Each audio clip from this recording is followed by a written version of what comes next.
messieurs. Je voulais savoir si vous avez des questions à poser, puisque on va ouvrir les débats. Donc, je vous propose de prendre 3 questions. Pour Jean-Pierre et puis Carole. Donc, Carole, tu peux encore rester un petit peu avec nous. Très bien. Donc voilà, donc il y a une question de Renaud déjà. Ensuite, déjà Renaud pose sa question. Merci beaucoup. Moi j'avais une question sur le conformisme de la pensée, finalement. Est-ce qu'il n'y a pas dans tout ça un conformisme de la pensée ?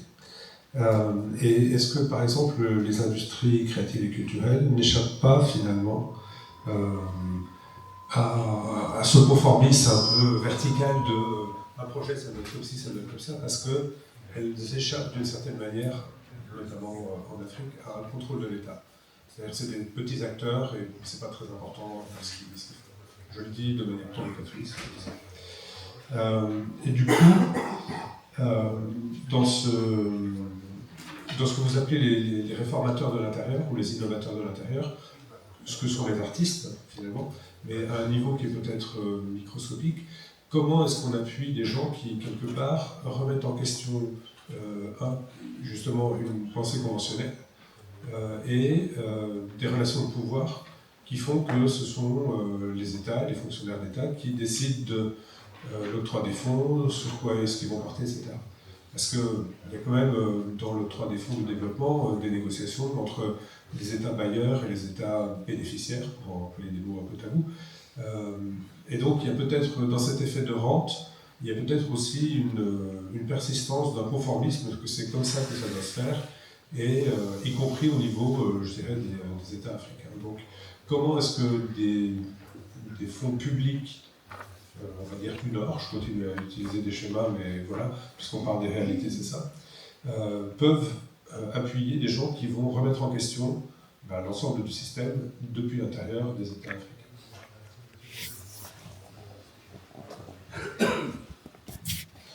Merci. Est-ce qu'il y a d'autres questions ?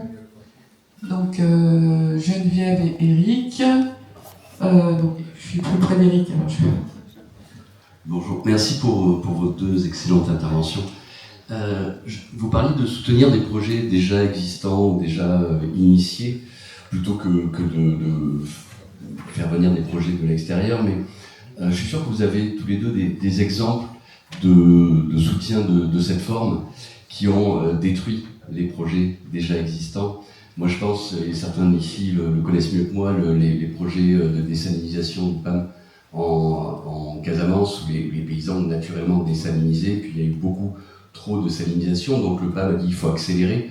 Il me semble que c'est le PAM, il faut accélérer, donc ils ont financé la désalinisation par les paysans, puis au bout d'un moment ils ont arrêté de financer, puis les paysans ont dit si on n'est plus payé on arrête, alors qu'ils le faisaient déjà naturellement avant. Donc il y a eu cet effet pervers du projet qui a cassé des dynamiques déjà existantes. Donc est-ce qu'il n'y a pas ce risque, il y a ce risque, mais qu'est-ce que vous en pensez, qu'est-ce que vous avez pu observer dans vos pratiques respectives ?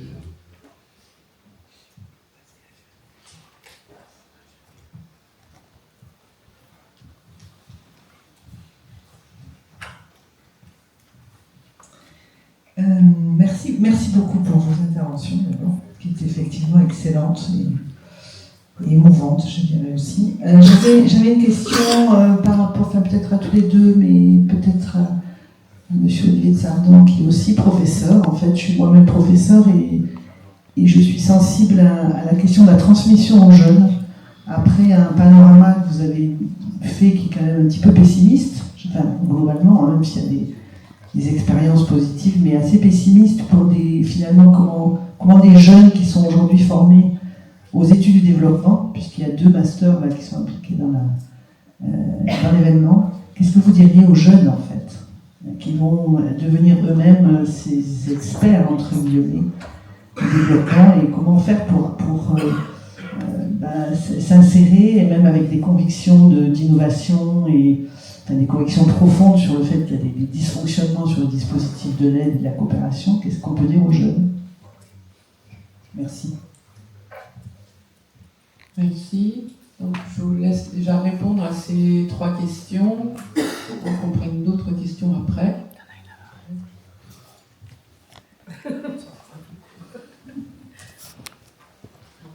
Merci beaucoup. Merci aussi, c'est très très riche tout ce que vous avez partagé maintenant. Et donc je crois que les questions aussi vont permettre de rebondir sur certaines choses. Par rapport au conformisme de la pensée, certainement, je pense que la diversité de pensée avec S n'est pas très à l'œuvre dans la coopération. Ce sont des choses dont on a déjà discuté, notamment avec des ateliers aussi un peu cross-sectoriels, notamment à Dakar, aux ateliers de la pensée, etc. Donc c'est voilà, il y a une espèce de pensée unique aussi à l'œuvre et qui régit un peu voilà, le dialogue, la vision et sa mise en œuvre. Donc ça, c'est quelque chose qui est très difficile à défaire. Et c'est vrai que pour reprendre ce que le professeur disait ici, c'est difficile même pour les opérateurs de ne pas rentrer dans ces schémas-là parce qu'ils sont déjà là. C'est un langage connu, c'est paresseux, mais c'est plus efficace parfois pour avoir accès à l'aide. Donc malheureusement, ça pervertit évidemment même certaines ONG ou communautés locales parce que le cadre est donné. Donc entre guillemets, ne pas le mettre au défi permet d'avoir accès parfois à des fonds. Il faut avoir le courage de ne pas y avoir accès si on met en lumière certains mécanismes de pensée relationnelle ou d'éthique de la relation qui sont pas avec laquelle on n'est pas tout à fait en accord. C'est quelque chose qui nous arrive nous souvent dans le secteur culturel. Ça nous est arrivé, je crois que même on a gentiment remercié et demandé à l'État de dire à certains opérateurs culturels de coopération culturelle allemande, je me rappelle Goethe à l'époque, de gentiment quitter le pays à cause de certaines façons de penser la conception de la culture, de la relation à la culture dans un pays, en disant ces gens n'ont pas leur place, ce sont les pires représentants de l'Allemagne depuis l'arrivée de Von Gotzen. Est-ce que les industries culturelles échappent parce que la provocation, parce que ils sont petits et qu'ils échappent aux États? Évidemment, je n'en serais pas convaincue, sinon je ne ferais pas ce métier. Je pense que dans beaucoup d'États, y compris celui où je vis, c'est un peu l'inverse qui se passe pour l'instant. C'est-à-dire que ce qui se passe au niveau des industries créatives maintenant inspire des politiques publiques. On prend pour beaucoup d'opérateurs culturels sur le continent notre rôle d'éducateur de nos collaborateurs, de nos partenaires publics sérieusement, en disant voici ce qui se passe à la base et voici comment vous pouvez imaginer ou élaborer des politiques publiques qui soient innovatrices et qui servent vraiment le peuple pour lequel vous avez été mandaté de servir. Donc on fait vraiment de manière intentionnelle ce travail-là. État bailleur, bénéficiaire, oui. C'est une relation, oui, je crois que si on regarde ici là où on est, l'Union européenne, pour moi, reste dans le budget national de l'État un gros partenaire du Rwanda, donc on ne peut pas nier cet apport-là. Ce sont des relations préétablies, mais qui ont été aussi mises au défi. C'est-à-dire que certains pays, par exemple, comme le pays où je suis, on a 2 fois par an ce qu'on appelle des assemblées qui existent au Rwanda depuis le 7e siècle, qu'on appelle Mushikerano, où littéralement on évalue le travail que l'État fait pour nous, et on a intégré les bailleurs à cette évaluation. Ça a fait très mal quand on a commencé à faire ça. Ça a déplu. Ça a été considéré comme arrogant. Et c'est un exercice difficile pour les bailleurs, pour les partenaires au développement, d'être évalués par ceux qu'ils pensent être sous-évolués. Donc c'est et ce qu'on a entendu, en tout cas à l'époque, très difficilement, c'est qui sont-ils pour nous dire, pour évaluer le travail que nous faisons pour eux, l'argent que nos taxpayers, les gens qui paient les taxes, donnent. Et le Rwanda a dit justement, parce que vous avez des comptes à rendre à vos citoyens, nous allons vous aider en fait à rendre ces comptes. Et c'est des conversations très inconfortables. Aujourd'hui, ça s'est beaucoup rééquilibré en une dizaine d'années, où des projets sont passés évidemment de 70% à l'argent retourne directement en Europe via des mécanismes de consultance, où il n'y a pas de transmission, etc. D'autres opérateurs qui viennent gérer les projets, repartent, il n'y a pas d'archivage, il n'y a pas d'espace de partage d'expérience. À 30% vraiment pour le projet, et ça s'est inversé, même plus. Donc je pense que c'est important pour tous les pays de voir quels sont les mécanismes qui précèdent l'arrivée de ces échanges un peu forcés entre l'Afrique et l'Europe, qui existaient pour évaluer, prendre le pouls de la société, comprendre où est-ce qu'elle en est, quels sont ses défis et comment y répondre à partir de solutions locales. Ça existe dans toutes les sociétés du monde et en Afrique encore. Des exemples de projets qui ont été pervertis par ces dynamiques, oui, évidemment, dans tous les domaines. Récemment, voilà, quand on parle des problèmes de conditions, de l'impact climatique au Rwanda notamment, on sait que voilà, il y a eu des projets d'asséchage de marées qui étaient très justifiés dans les moments précis. Avec toute la population qui a créé beau et fort aussi, ils faisaient ça, voici les impacts qu'il y aurait sur toute la région, qui n'ont pas été écoutés, qui n'ont pas été, parce que l'expertise contextuelle dont vous parlez, les citoyens experts, comme nous on les appelle, avaient dit, prévenu de ce qui allait se passer, mais pendant la logique de pouvoir et de l'argent qu'il y a, enfin le pouvoir qu'il y a avec l'argent et le mondial, etc. On dit c'est un bon projet à faire parce que l'enseignage des marées leur permettre ceci, ceci, ceci. Et 10 ans après, on a euh, d'énormes problèmes de glissement de terrain, d'inondation et de demande de centaines de personnes mortes dans la même région. Euh, donc l'expertise locale, ça le fait de ne pas écouter ni de prendre en compte l'expertise, me fait en sorte de fracturer pas mal heu, d'intelligence collective et de mécanismes d'interdépendance ou d'interconnexion et cetera qui sont là avant et quand l'argent arrive avec une soi-disant compétence extérieure ou supérieure, ça fracture, ça fragilise, ça se passe dans beaucoup, beaucoup de domaines. Et la transmission auprès des jeunes, donc je pense que c'est la question pour le professeur. Je voulais juste dire que c'est effectivement d'avoir des décennies de dévaluation, dévalorisation, c'est de dévalorisation des savoirs locaux, originels, qui précèdent la colonisation, etc. C'est des choses auxquelles nos universitaires ne s'y sont confrontés. Et que la réponse comme Africa Leadership University, donc c'est une université où on fait intervenir pas simplement des experts en sciences sociales de tout le continent, de la diaspora, l'établissement de l'Institut pour la bonne gouvernance avec l'Éthiopie et le Rwanda basé sur des pratiques de bonne gouvernance publique d'Afrique pour des administrateurs africains. C'est important, qui peut assez inspirer vos étudiants, je crois, vraiment sont aussi des espaces qui sont créés maintenant, parce qu'à l'époque, il n'était même pas envisageable de dire, de mener à croire que l'Afrique a une expertise et de mettre sur le même pied l'égalité que les expertises ou l'académique, le secteur académique international. C'est une chose dont je pense maintenant, petit à petit, les gens le complètent, se défait, mettent une nouvelle génération aussi. Et j'invite surtout les jeunes à chercher, à prendre sur d'autres sols que le leur. En posant les pieds ailleurs, on a aucune raison de rentrer en contact avec d'autres connaissances et d'autres méthodes aussi de transmission qui sont aussi essentielles à la construction des jeunes et du futur dont on rêve. Conformisme de la pensée.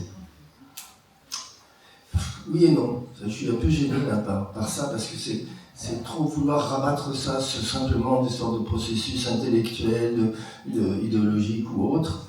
Et je pense que ce qu'on a à faire avec le développement, c'est surtout une machinerie, une immense. Pour cela, je me disais l'industrie, on peut dire que c'est une industrie d'ingénierie sociale énorme, et dans laquelle c'est plutôt moins que de la. Alors on peut dire que c'est de la pensée incarnée dans les dispositifs, mais c'est quand même des dispositifs institutionnels, une protocolisation maximale de tout doit être fait selon les protocoles. Ça fait l'irruption souvent du New Public Management dans les industries du développement.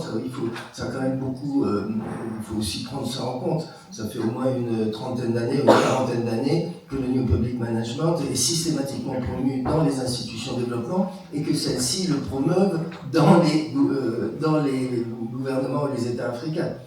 Donc on est dans un système... Voilà. Alors, je ne suis pas sûr sur l'uniformité de la pensée parce que je suis toujours frappé de voir le nombre de cadres du développement ou même de cadres nationaux dans le ministère au Niger par exemple qui sont réticents, critiques, etc. Donc c'est assez étonnant parce qu'on a beaucoup de gens critiques mais qui ne savent pas comment faire. Ils ne savent pas comment faire vis-à-vis de ça. Et vous dire, c'est comme les ouvriers qui avaient avant Afla, ils produisaient des voitures pour Renault, ils étaient critiques, mais ils produisaient quand même des voitures. Voilà. J'exagère un petit peu, mais il y a quelque chose de ça. Donc c'est assez difficile. Vraiment, on avait fait une enquête au Niger sur les cadres nigériens liés au business de l'aide, quoi. Et tous étaient critiques, mais tous travaillaient là-dedans et en fait contribuaient aussi à reproduire évidemment ce système puisqu'ils étaient employés dedans. Donc c'est pour ça que les choses sont plus compliquées de dire c'est simplement la pensée. Parce que je vois aujourd'hui, en plus avec la situation actuelle, beaucoup de cadres du développement qui s'interrogent, qui ont des états d'âme dans tous les sens, etc. Donc c'est pas simplement, c'est pas une sorte d'uniformité de pensée comme on pourrait peut-être l'imaginer. Et c'est le problème, c'est est-ce qu'on peut remettre d'un coup ce système en question? C'est aussi la seconde question, une autre question. On est devant un énorme paquebot et c'est difficile, vous le savez, de charger les paquebots, de les transformer en pirogues d'un coup, quoi. Et j'ai été longtemps militant, donc je sais ce que c'est que de vouloir le grand soir et de vouloir tout d'un coup renverser la table, etc. Et je sais aussi que c'est d'une part très difficile et les lendemains qui devaient chanter souvent déchantent. Donc sur les questions d'aide, je ne crois pas qu'on puisse tout d'un coup arriver avec des trucs catégoriques. Moi, je vais bousculer toute l'aide, je vais refaire. C'est pas possible. Je pense qu'il faut au contraire essayer dans le système actuel de l'aide, de trouver des échappées, de trouver des bifurcations. Autrement dit, à partir du paquebot, d'envoyer des petites pirogues à droite, à gauche, pour essayer de faire autre chose. Pour moi, c'est le plaidoyer que j'essaye d'avoir vis-à-vis des institutions de développement émergent, c'est pas de dire du jour au lendemain, vous allez... Du jour au lendemain, si vous faites autre chose, vous changez de métier. Vous ne pouvez pas continuer à travailler dans l'aide dans son système actuel. Donc dans le système de l'aide, déjà, ces petites choses de s'intéresser aux réformateurs locaux, de les appuyer, tout, c'est déjà ça. Bon, c'est un peu la stratégie du colibri, je sais bien, mais c'est quand même déjà ça. C'est pas si mal. Et moi, je suis assez partisan de pousser vers ce type de choses, sans dire d'un autre côté, fermer l'AFD, fermer l'UNICEF, fermer l'OMS. Je crois pas, ça va pas se faire comme ça. Ce sera beaucoup plus compliqué.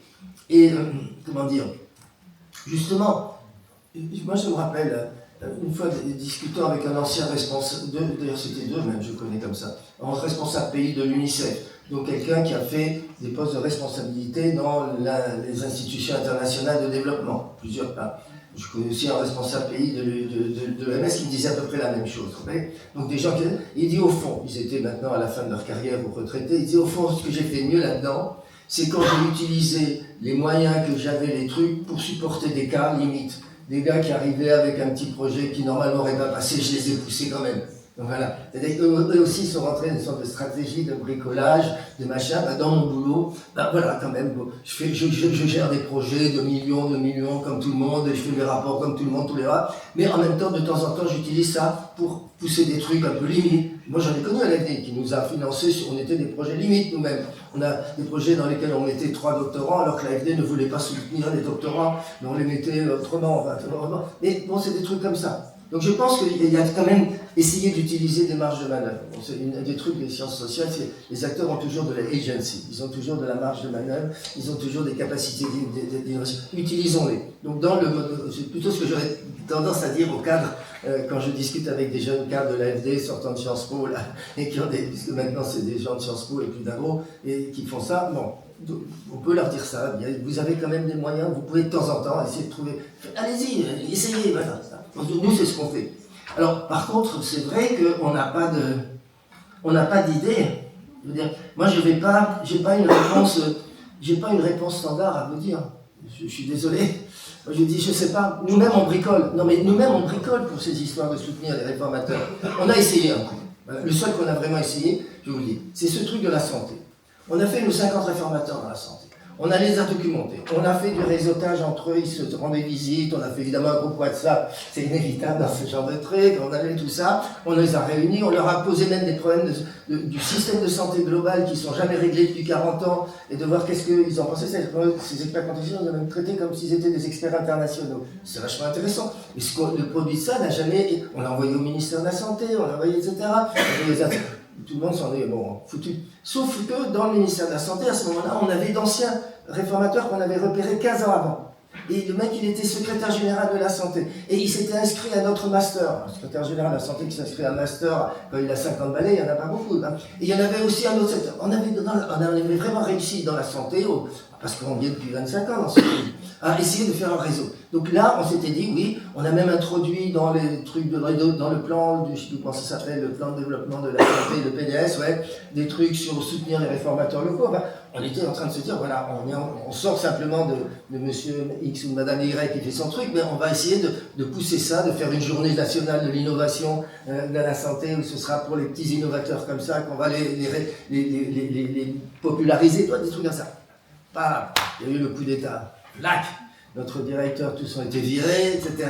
Voilà. Donc c'est ça les conditions dans lesquelles on travaille. Donc, je ne peux pas vous donner une expérience positive en disant ouais, super les gars, moi on a trouvé ça, faites la même chose. Non, on avait essayé un truc, on a essayé, mais bon, vous pouvez essayer d'autres trucs, d'autres essayent d'autres trucs, on ne peut pas, il me semble, faire autrement.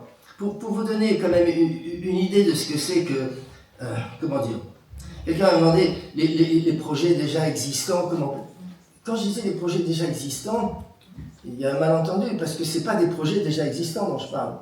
C'est des initiatives. Aucun des gens qu'on a mis dans nos 50 aurait dit j'ai fait un projet de. Il avait pratiquement inventé et bricolé des solutions, sans que ce soit un projet de.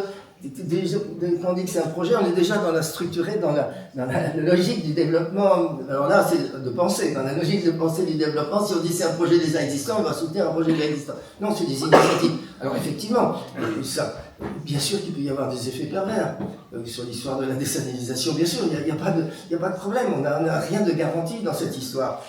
Mais, par exemple, voilà une des premières réformatrices qu'on a trouvées, c'était une directrice de maternité. Une maternité de 25 ou 30 sages-femmes, une grosse maternité, donc déjà pas mal.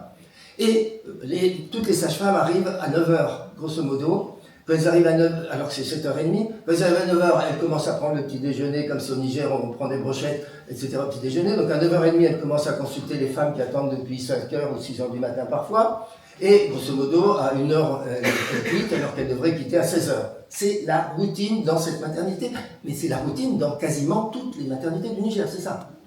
Donc c'est le problème quand même de la qualité du service délivré aux femmes qui attendent, d'accord? Bon, il y a des circulaires du gouvernement, il faut mettre un cahier de présence qu'on va envoyer. Elle, quand elle est arrivée, elle n'a même pas dit de faire le cahier de présence. Elle sait très bien que les gens bidonnent le cahier de présence. Il n'y a rien de plus facile que de dire je suis arrivé à 7h, de me signer pour sa copine, etc. Elle n'a pas fait ça. Elle a fait un truc assez malin. Normalement, quand elles arrivent à 9h, les sages-femmes, la directrice arrive après. Vous n'allez pas avoir une directrice qui arrive avant, quand même. Le privilège de la fonction fait qu'elle arrive après, donc elle arrive à 9h30. Elle a décidé, elle arrive à 8h. Quand même pas à 7h30, il ne faut pas exagérer. Mais 8h, et elle fait le tour des services. Or, tout le monde, il y a le sentiment de honte, qui est un truc assez important dans la société nigérienne.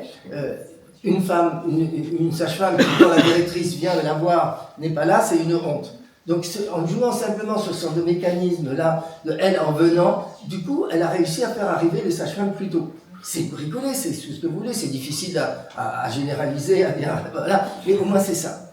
Elle a fait un autre truc, un accouchement, normalement, c'est 1500 CFA. Un accouchement. Mais, de fait, la moyenne de ce qu'on avait investigué, c'est autour de 8000, 9000 que les sages-femmes prennent aux dépens des parturientes. C'est pas qu'au Niger, hein. Je veux dire, c'est assez classique, ça. Et donc, elles prennent ça. Elle a réuni toutes les sages-femmes en disant, vous exagérez. Vous exagérez. Maintenant, celle qui prendra plus de 3000, elle aura affaire à moi. Et comme ça. Elle a réussi à faire baisser. C'est-à-dire, elle a réussi à améliorer la qualité, mais de façon réaliste. Si elle avait dit, plus personne ne prend rien, tout le monde c'était pas possible. Vous voyez, donc c'est des trucs comme ça, hein, c'est des petites bricoles. Alors, il y en a certaines qui peuvent être, dans les 200, il y en a aussi qui peuvent être plus institutionnalisées, qui peuvent peut-être être partagées, réadaptées dans d'autres contextes, etc. Voilà. Transmission aux jeunes. Si c'est les jeunes en général, je ne peux pas répondre à ça. Je suis ni prophète, ni quoi que ce soit. J'ai aucune mission qui me permette de parler aux jeunes en général. Donc voilà, je peux pas. Par contre, je peux parler aux jeunes qu'on a formés depuis des décennies et des décennies, qui sont les étudiants. Alors oui, moi je parle avec les étudiants. Nous, ce qu'on essaye d'avoir, grosso modo, on a des masters avec 30 étudiants. On sait là-dedans qu'il n'y en aura pas un ou deux, pas plus par année, qui peuvent devenir chercheurs. Donc on essaye de faire, ben voilà, ceux d'entre vous qui ne viendront pas chercheurs, au moins vous aurez compris ce que c'est que la méthode qualitative, et dans vos postes, qui seront probablement embauchés dans l'industrie du développement, parce que quand on est en sociaux, dans une université africaine, il y a 1500 élèves en première année dans à peu près toutes les universités africaines en sociaux. Vous imaginez ça, c'est pas pour faire des sociologues, c'est pour aller dans les industries, dans l'industrie du développement. On leur dit, ben, au moins, vous saurez ce que c'est que les méthodes qualitatives, vous saurez ce que c'est que les contextes locaux, vous saurez ce que c'est que faire des diagnostics, et vous pourrez, à votre place, travailler avec des chercheurs ou vous-même faire des choses. Et puis, les 1 ou 2 qui peuvent continuer, ben, on essaye d'améliorer leur formation, de leur donner le virus de la recherche, parce que quand on est chercheur, c'est moins bien que d'être consultant. Quand vous êtes consultant, vous gagnez 10 fois ce que gagne un chercheur, grosso modo. Alors, les chercheurs font beaucoup de consultations. C'est-à-dire, je veux dire, la plupart dans nos universités, la plupart des enseignants sont en fait des consultants, ils font leur cours et puis après, ils font la consultation, ça rapporte plus. j'ai pas du mal à la consultation. Il y a des bons consultants, des mauvais, comme il y a des bons et des mauvais chercheurs. Mais la consultation, c'est être aux ordres d'un bailleur de fonds. Et faire exactement ce qu'il dit dans les termes de référence, avec les méthodes qu'il veut, etc. Non, nous, on a une indépendance, une autonomie méthodologique, on construit nos sujets, etc. Donc c'est essayer de faire exister ça, donc il faut le virus de la recherche, parce que sinon c'est pas la peine, mais en même temps, il faut aussi une préoccupation civique pour nous. C'est-à-dire on veut que nos recherches, c'est pas de la recherche appliquée, on veut faire de la recherche fondamentale au sens noble du terme, mais qui servent à notre pays, qui servent à modifier les choses, qui servent à améliorer la qualité des services. Et donc là, oui, il faut aussi que nos chercheurs, autrement dit, nos recherches sont plus exigeantes que les recherches d'un étudiant français. Un étudiant français, on lui demande de faire de la bonne recherche sur ce qu'il veut.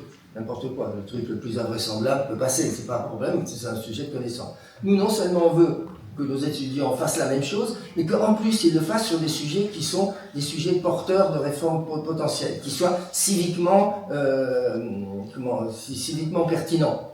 Voilà. C'est toujours la stratégie peut-être du coucou, ou du petit pas, ou mais c'est celle, à mon avis, la seule qu'on puisse adopter. Merci beaucoup. Carole, peut-être tu dois nous quitter. Non ? Oui, je veux. Bon, merci beaucoup. Oui, parce que Carole est aussi attendue à l'altropisme, mais on va reprendre quand même 2 autres questions. C'est bon ? Ok, merci. Merci Carole.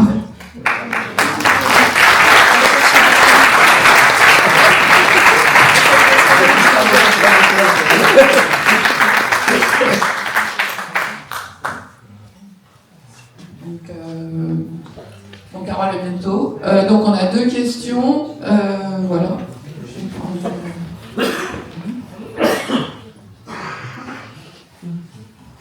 Présentez-vous. Merci, Sergio Magnani, anthropologue. J'ai une contribution et 2 questions pour Jean-Pierre. Donc, un premier élément qui me semble important de ne pas perdre de vue, justement, pour avoir une approche réaliste, réformiste, c'est que l'aide au développement, on le sait, on entend parler plutôt de trade, not aid, mais en fait, l'aide au développement est partie intégrante de ces formes de politique commerciale, de politique économique, qui sont extrêmement inégalitaires, asymétriques, et donc produisent les échecs que tu inscrivais en quelque mesure à l'aide au développement, les échecs des structurations des services publics, des chômages massifs, etc. Bon, ça, c'est lié, en fait, c'est pas que du fonctionnement de l'aide au développement, et d'ailleurs, enfin, la dérégulation et la déstructuration des services publics font partie intégrante de ces politiques-là, qui vont dans un sens néolibéral. Donc, je pense qu'il faut refocaliser sur ces politiques et aussi avoir des projets de réforme sur ces politiques-là, qui remettent éventuellement en question l'aide au développement. Et ensuite, juste 2 choses. est-ce que tu dis, quand tu conseilles les ONG, tu leur dis, en fait, faire valoir le diagnostic, c'est aussi ce qu'on essaie pour beaucoup de faire dans la pratique de nos métiers. Mais en fait, en même temps, avant, tu as dit, expliquer très bien pourquoi les ONG n'écoutent pas ou ne sont pas regardantes, ne sont pas intéressées aux réalités du terrain. Parce que justement, dans le jeu des relations institutionnelles, dans le jeu des formulations, des cycles, de l'imposition, des récits et des solutions, et donc tous les intérêts économiques qui sous-tendent ces dynamiques, des diagnostics qui collent au réel, qui montrent une pluralité des réalités, n'ont pas leur place, n'arrangent pas. Donc est-ce que c'est pas un oxymore de leur dire faites comme ça, mais en même temps on sait très bien pourquoi vous ne le faites pas. Et dernière chose, est-ce que par rapport aux réformateurs, dont tu parles depuis un certain temps, et que je trouve c'est quelque chose d'extrêmement intéressant, et associé notamment aux perspectives qui mettaient plutôt en évidence Carole, que je trouve aussi porteur, est-ce qu'il n'y a pas un risque de cooptation? Si on dit à la coopération, aux ONG, en fait, devenir des parrains ou de pouvoir mettre à disposition des moyens de ces réformateurs, est-ce qu'on ne va pas induire tous les jeux d'acteurs, les jeux de rente, les effets de rente, finalement vont transformer l'action de ces réformateurs-là? Merci. Merci. Il y avait une question de Anne Perrin.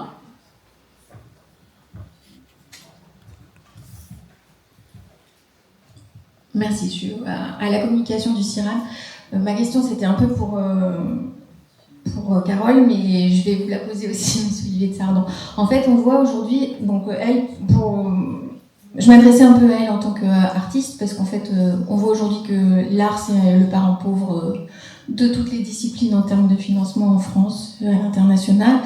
Le développement, c'est le parent pauvre du financement à l'international. Voilà, on se retrouve dans une espèce de peau de chagrin, là, on ne sait pas trop comment avancer, d'autant plus qu'aujourd'hui, en tout cas, nous, on entend pas mal que l'aide française au développement, elle demande de plus en plus aux opérateurs français que ça apporte quelque chose à la France et aux Français.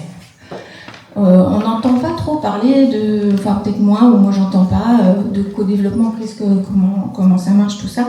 Est-ce que cette histoire, ça peut pas être une opportunité pour une coopération plus juste, plus équitable? Est-ce que ça représente un risque, ce gâteau qui diminue, ou est-ce que ça représente pas des opportunités que les acteurs du développement au nord, au sud, travaillent davantage ensemble? Comment, sur la question de l'art, bien sûr, ça se posait, ça m'aurait intéressé d'avoir des exemples, mais peut-être dans d'autres domaines, sur les savoirs locaux, comment ils peuvent apporter ici, est-ce qu'il y a des échanges peut-être en bilatéral sans qu'il y ait une industrie de développement qui s'en saisisse, qui transforme tout avec des concepts, avec des choses qui dénaturent les choses, je sais pas.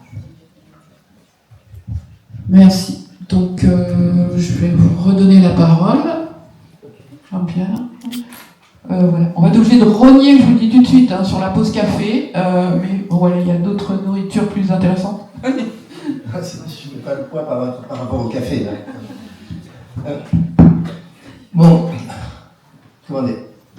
Oui, bien sûr, la mondialisation économique sous forme du néolibéralisme, c'est le fond de carte dans lequel se jouent les opérations de développement. Personne ne va dire le contraire, on est bien d'accord. Encore que le terme néolibéral commence à être un peu douteux avec ce qui est en train de devenir avec le retour d'un impérialisme protectionniste qui montre qu'on va quand même peut-être changer, qu'on est en train de changer de la domination néolibérale vers une autre forme de domination, d'un autre, ou en tout cas d'une bataille entre deux, donc c'est un peu plus compliqué. Mais cette fameuse industrie du développement, elle n'est pas, je veux dire, entre le fond de carte néolibéralisme et les pratiques de tous les jours de développement, il y a plein d'intermédiations, plein de niveaux différents. Moi, j'ai envie de revenir à ce que j'apprenais quand j'étais étudiant altusérien et qu'on parlait en dernière instance. On peut recycler le terme de en dernière instance pour dire oui, il y a le fonds néolibéral en dernière instance, mais ça n'explique pas tout directement, tout ce qui est en train de se passer. Il y a tellement de choses différentes. Et par exemple, en ce qui concerne la destruction des services publics, il y a eu une phase de destruction des services publics avec l'ajustement structurel, dont je ne sais pas si l'objectif était, oui, on peut dire ça, mais ça a changé depuis, c'est-à-dire que le monde du développement est quand même plus diversifié. Nous travaillons avec des coopérations, que c'est pas la coopération française, on travaille avec la coopération suisse, qui a beaucoup moins d'intérêt géopolitique, par exemple, ou avec la coopération luxembourgeoise, encore plus. Voilà, la politique internationale du Luxembourg, elle est pas très, voilà, etc., etc. Donc on voit bien la diversité là-dedans, sur ce fond, et la diversité des époques. Parce que il y a aussi eu une reconnaissance de la part, par exemple, de la Banque mondiale, des erreurs ou d'une partie des erreurs de l'ajustement structurel, même si on n'a pas trouvé les moyens de réparer les dégâts qui ont été créés à cette époque. Voilà. Donc ce monde est quand même un monde complexe et qu'on ne peut pas réduire une sorte d'attention maléfique. Je veux dire, voilà, il n'y a pas une sorte dedans directement. Il y a beaucoup d'intérêts géopolitiques, mais il y a aussi beaucoup d'autres choses. Il y a eu beaucoup d'investissements de cette coopération dans le social qui ne sont pas forcément liés à des marchés que le pays va récupérer ou à des choses. Donc voilà, c'est un monde quand même un petit peu plus compliqué. Et là-dedans, c'est vrai que les ONG, ce qui définit surtout leur position, c'est que c'est la sous-traitance. Les ONG internationales sont dans une forme de sous-traitance. C'est-à-dire que de plus en plus, elles jouent un rôle, mais toujours financées par des banques de développement ou par des agences de développement, avec les critères de ces banques et de ces agences. Elles ont relativement peu de marge, sauf certaines. Par exemple, Médecins sans frontières a une grosse marge parce qu'il utilise des argents venant des fonds privés, enfin des fonds, des donations, etc. Donc ils sont pas... Mais eux aussi font des... M'excuse, j'ai beaucoup de sympathie pour plein de gens. Ils font aussi des conneries. Ils font aussi des trucs... bon, je pourrais vous citer si vous voulez parler après de ça, mais de leur rôle qu'ils ont eu dans la famine ou la crise alimentaire au Niger, qui a été ça et qui est très contesté, qui a été très contesté au Niger même. Donc même tout médecin, tout MSF qu'il soit, voilà. Donc voilà. Mais c'est vrai que comment dire, il y a des risques derrière tout ça. Et bien sûr qu'il y a des risques qui sont liés à cette vision de l'aide comme une rente. Autrement dit, que quelqu'un arrive avec un projet pour aller voir le représentant d'une agence de développement, peut dire qu'il y a aussi un projet, disons, de progrès économique pour lui-même, ou de progrès professionnel pour lui-même, bien sûr. Après tout, pourquoi pas, tout dépend un peu dans quel registre. Les projets que nous, on essaie de soutenir, les gens qu'on a vus, ils n'avaient aucun soutien. Hein. Tous ces innovateurs qu'on a vus, ils n'avaient pas le moindre soutien. Et si parfois il y avait besoin de l'argent qu'on a dépensé, nous, qu'on a eu, c'était pour les réunir entre eux, aucun n'a été rétribué, c'est pour les réunir entre eux, faire des visites mutuelles pour voir comment ils faisaient d'une formation sanitaire à l'autre, etc. Après, c'est vrai que si on monte, le gros risque, c'est le brain drain, c'est le drainage des cerveaux. Et dans le domaine du développement, il est énorme. Le problème, c'est pas simplement les médecins béninois qui travaillent en Europe, c'est l'ensemble des hauts fonctionnaires qui ont été recrutés par les agences de développement. Et du coup, ils sont plus des nationaux d'une certaine façon, ils deviennent des rouages de l'industrie du développement. Sympathiques si on veut, tout ce qu'on veut, mais je dis pas que c'est pas devenu des grands satans parce qu'ils sont passés de l'autre côté, mais du coup, ils deviennent eux-mêmes partie, et ça appauvrit, alors que nos États en manque de cadres, les meilleurs cadres sont partis. Exactement. Mais je peux dire la même chose des ONG.